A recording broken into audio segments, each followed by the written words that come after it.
This summer takes us back to Parks' good old days. Plus, we'll discover dry land under the Matthews Bridge. And a look at an emotional tribute. All that and more now on JaxParks TV.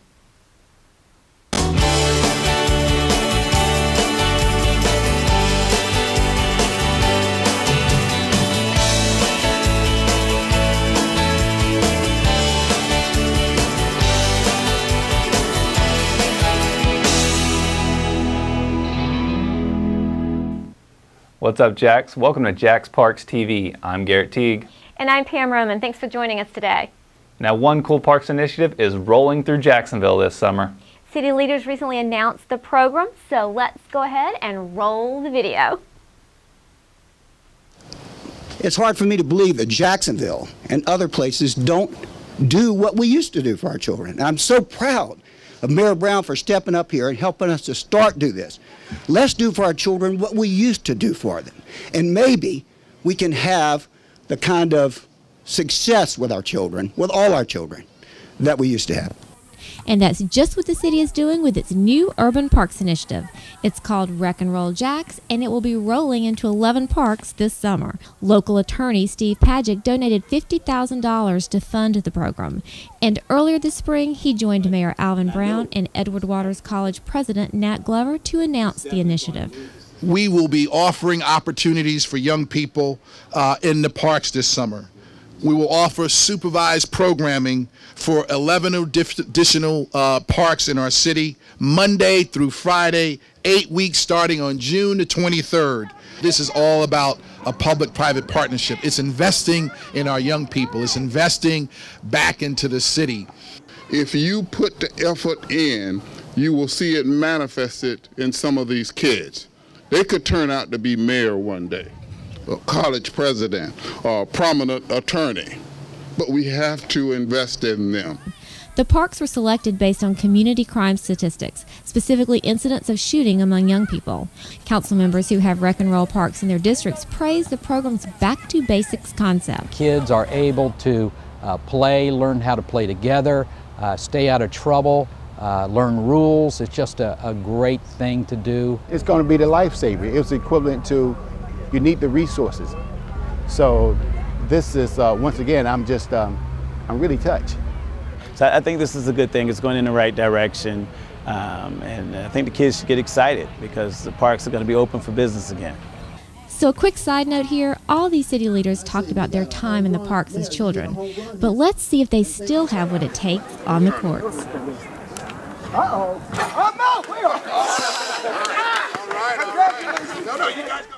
Joining us in the studio now is Darren Parker. Darren is a UNS student and JaxParks intern, and Darren actually is the marketing person for Wreck and Roll Jax. So thanks for joining us, Darren. Thank you, Pam. And tell everyone out there how they can get more information about the program. To get more information about Wreck and Roll Jax, you can visit the JaxParks Facebook page as well as Instagram and Twitter.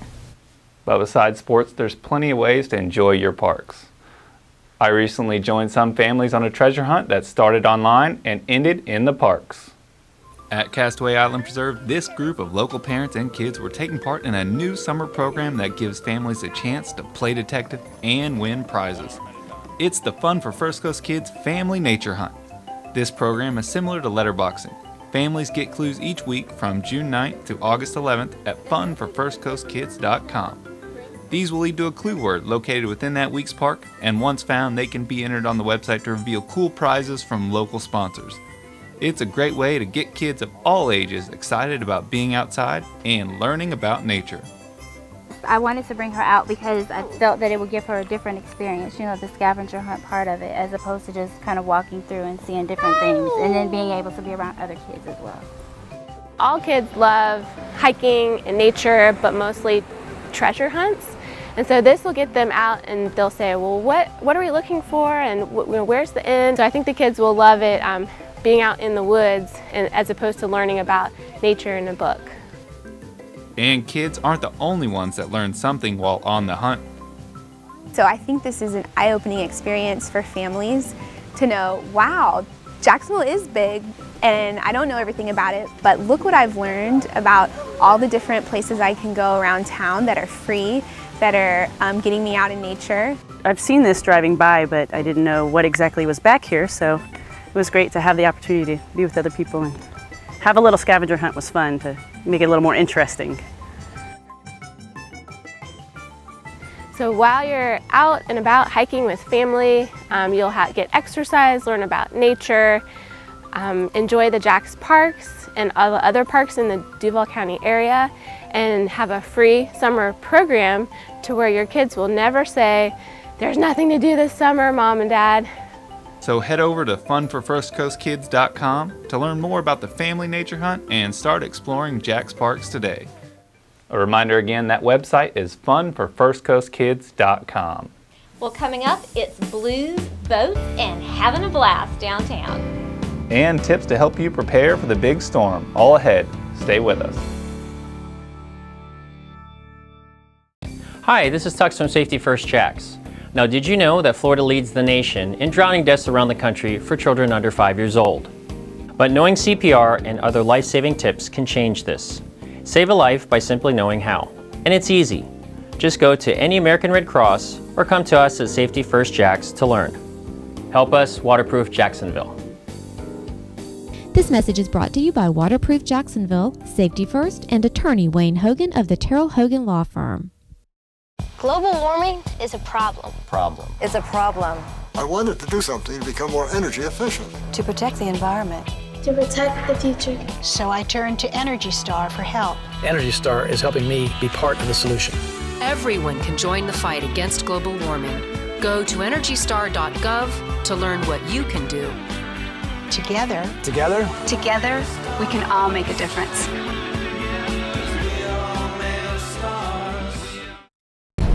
First of all, I just love the scenery. I love where I am now, downtown. I love all the beaches and the parks. Jacksonville is a family-oriented place with the Navy base, and I just enjoy Jacksonville. Welcome back to JaxParks TV. Oh, Pam, you've changed. Actually, Garrett, I'm not Pam. I'm Don White, one of your interns from UNF. Recently, we went out to Exchange Club Island. You must remember. It does ring a bell. And Don's right. We did go out to Exchange Club Island recently, and now the island's going to have even more to offer. Let's take a look. Crossing over the Matthews Bridge in downtown Jacksonville, you'll notice this island stretching out underneath. It was created from the remnants of dredging operations in the 1940s and is known as Exchange Club Island Park. Since being designated as a public park in 1956, this beautiful 34-acre landmark has mostly been undeveloped, but Mayor Alvin Brown sees plenty of potential at this unique park.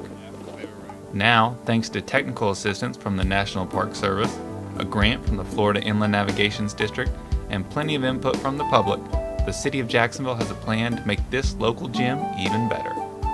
The entire project will take a few years to complete. It'll include a floating dock, picnic shelters, kayak landing, nature trail, and potentially camping.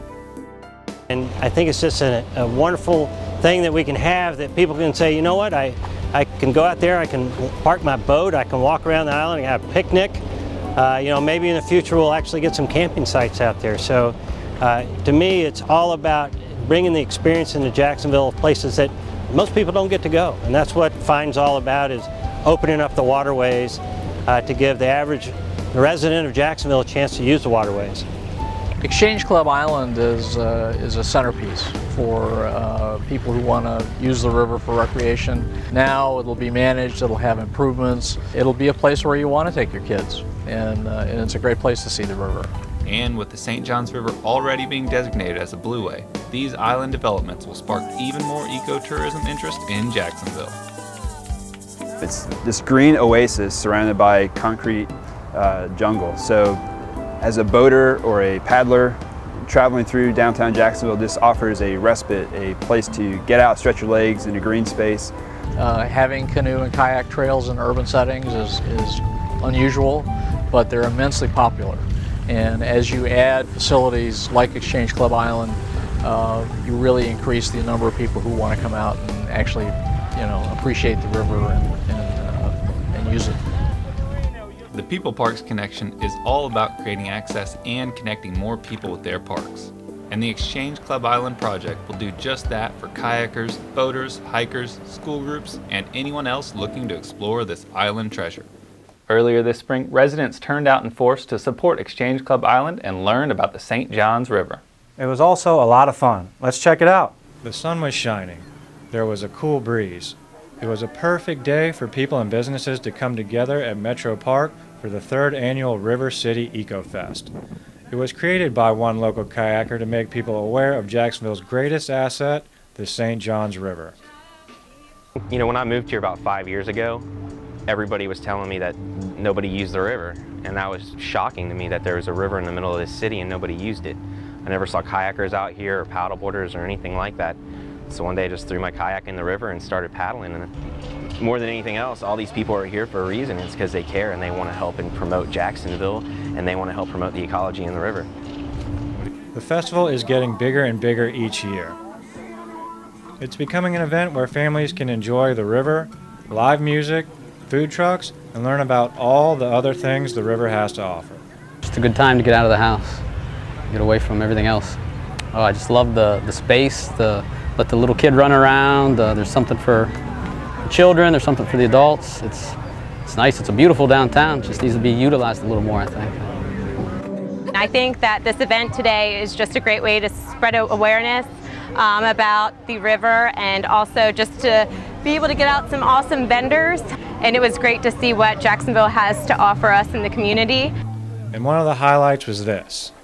5, 4, 3, 2, 1.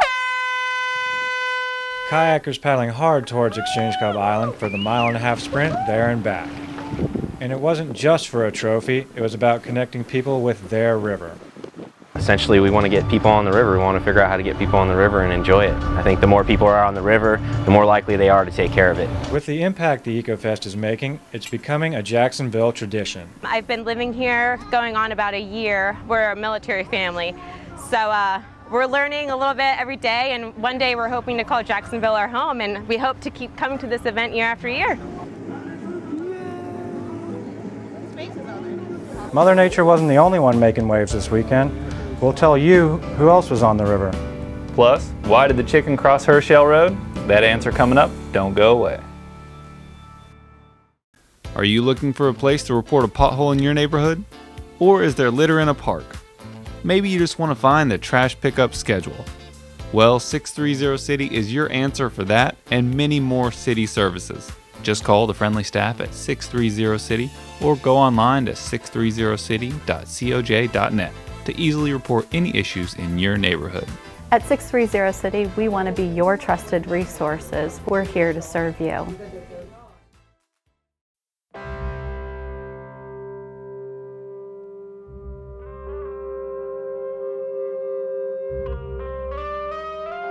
$7,000 high school students drop out every school day. That's a line of desks more than 4 miles long. We can keep students in school. Visit boostup.org and take the first step.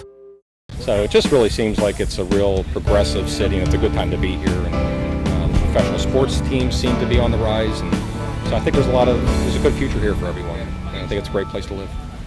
Welcome back to JaxParks TV.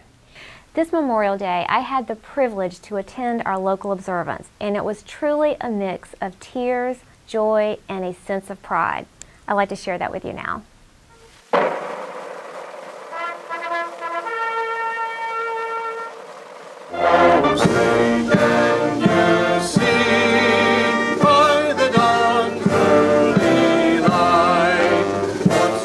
On this day, we are united as Americans to remember and cherish the blessings of freedom made possible to us by the sacrifices of our men and women in uniform, including more than 1,700 local heroes whose names are forever enshrined on this wall. Among the names on Jacksonville's Veterans Memorial Wall, 4 new names reside: Dustin Curtis, Johnny Oliver, Kewan Haywood, and D'Angelo Brown. The families of these 4 fallen heroes could not hide their emotions as they presented wreaths in honor of their loved ones, and it was only one of many poignant moments defining Jacksonville's annual Memorial Day observance.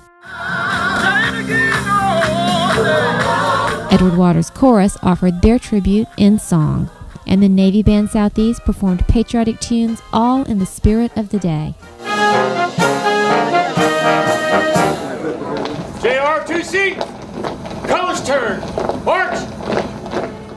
It was visually moving as military and auxiliary groups joined together for a unified presentation of colors, and city, state, and military leaders took to the podium with words of praise for all the men and women who made the ultimate sacrifice for our country. This is the day about paying our respects to those lost veterans for having made the ultimate sacrifice. May we never forget them, and may all of us honor their courage.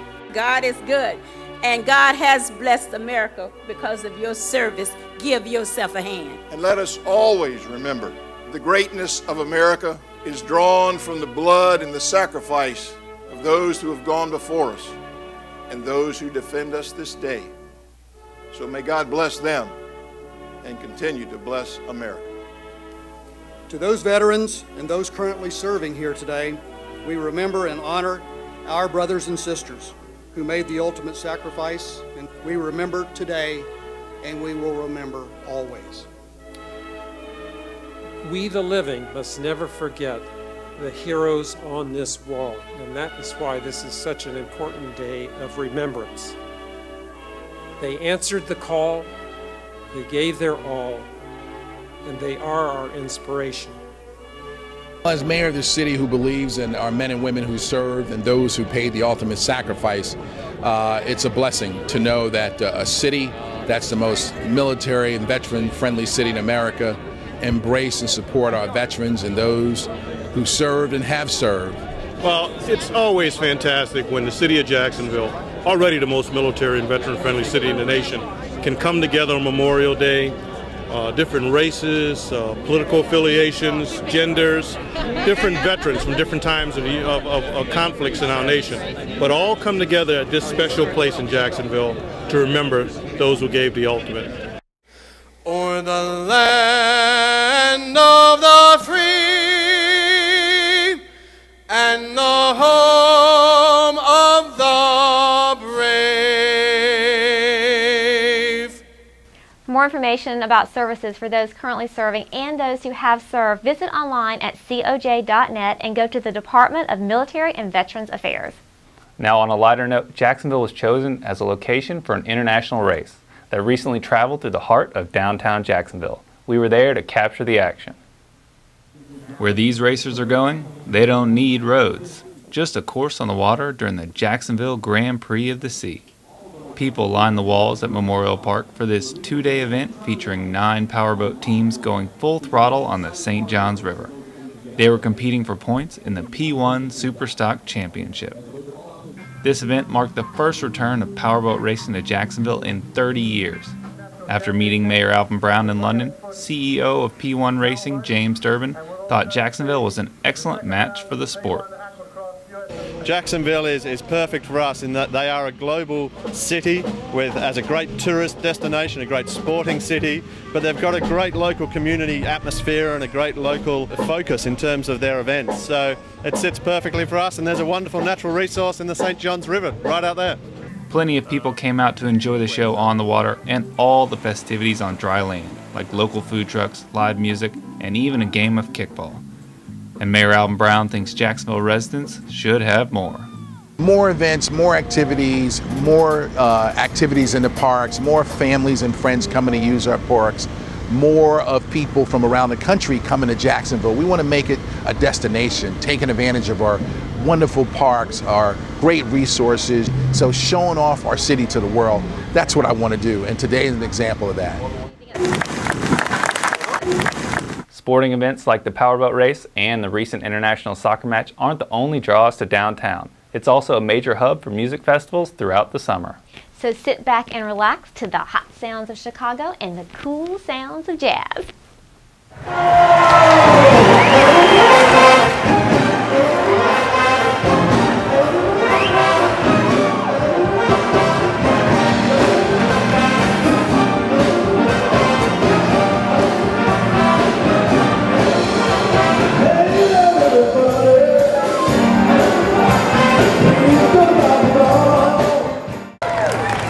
great night to be in the great city of Jacksonville, Jazz fans.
Are you Jax ready? If not, we have an app for that. We'll show you next. Plus, Jacksonville's legacy of giving continues with a focus on women some describe as the education maker. Stay tuned.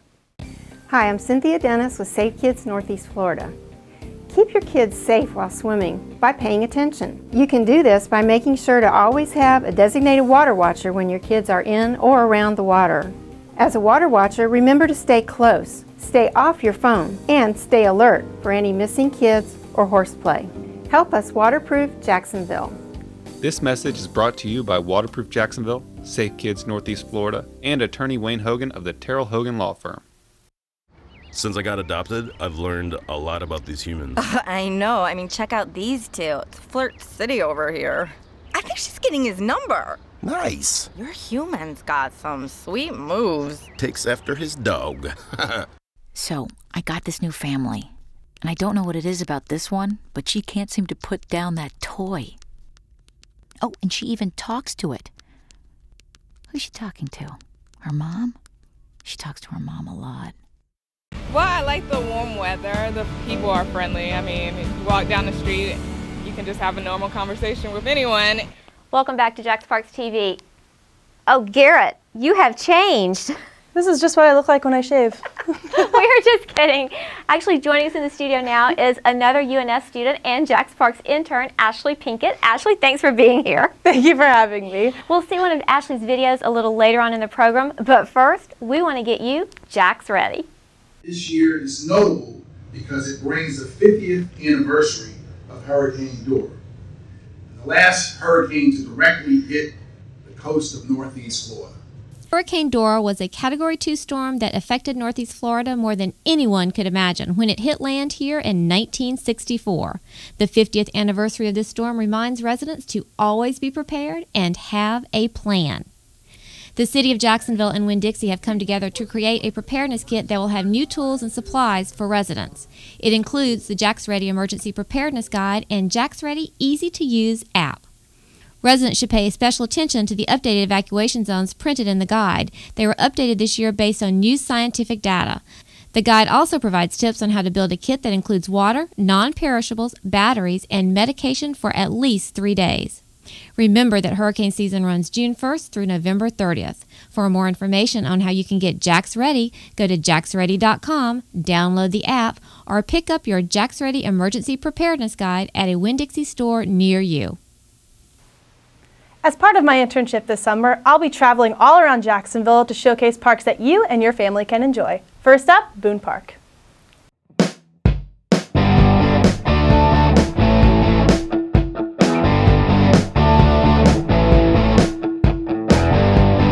Hi, I'm Ashley, and I'm here to help you discover JaxParks. Today we're at the corner of Park Street and Van Wert to see what Boone Park is all about. Let's check it out. If it's old-fashioned play you're looking for, this park has got you covered. From monkey bars to swing sets, kids are bound to have a blast.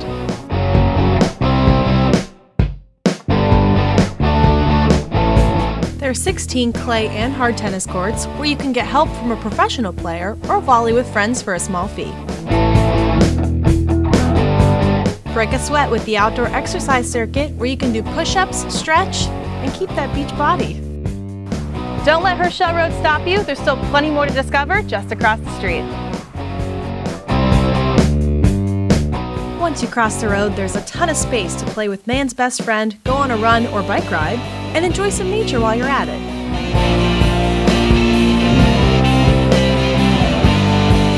So come see for yourself all that Boone Park has to offer. Get out and discover your JaxParks.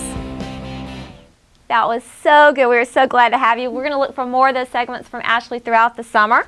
Now it's time for our Legacy of Giving segment. This one features an inspirational educator, Mary Lena Gibbs.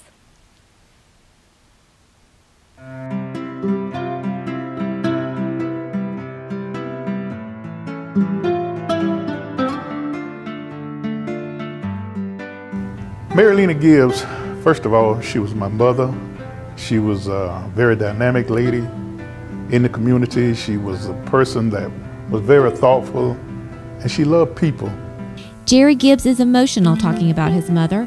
Mary Lena Gibbs was born in Jacksonville's Sweetwater neighborhood in 1914. It's the same neighborhood with a community center that now bears her name. Everybody, you know, got together and they all agreed to name this community center the Mary L. Gibbs Community Center because she was a visionary. She was a person, she was a mama to everybody, basically is what she was, you know. And the thing I love about my mother, she was a loving and caring person, you know, and the people in the area never forgot who she was and what she did. Second mother to the neighborhood, friend to all, and an education maker. That's how many describe Mary Lena Gibbs today. I met Miss Mary Lena, as we used to call her as children. I met her, I guess, when I was 5. At that time, living in the community of Sweetwater, Miss Gibbs had one of the first African-American kindergarten classes at her own house. All the kids in the neighborhood at one time came through the kindergarten, which she prepared them to go to school. When it was time for them to go to first grade, she had them prepared. I thought that she was just one of the greatest people in the world because the things that she taught us, and taught us about ourselves, taught us how important it was to learn, how important it was for us to love school and what we could do in our own community. The kids who came through her kindergarten realized the importance of education because it's so ironic that quite a few of the kids that came through her kindergarten are now teachers and administrators in the Duval County school system right now. I think back then that was a time when seeds were planted in me, and it's why I went away to college and actually became an educator myself.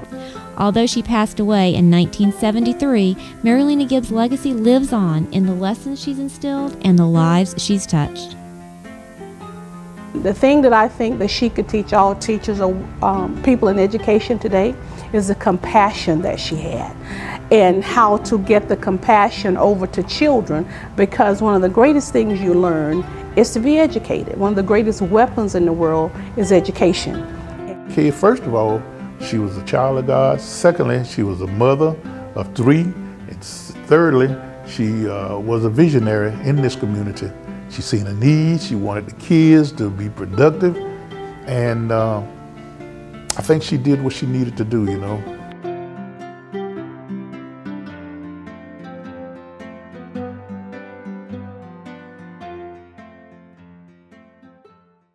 That's it for this edition of JaxParks TV. Thanks for watching. And make sure to stay connected with us on Facebook, Twitter, Pinterest, Google+, YouTube, and Instagram. That's right. And you can also check out more episodes on JaxParksTV.com. And for more information at JaxParks.com. We'll see you next time. And until then, we'll see you in the parks. Woo! I thought that was really good. Yes, high five. Everybody deserves it. And that's done. You got 5 seconds. Go.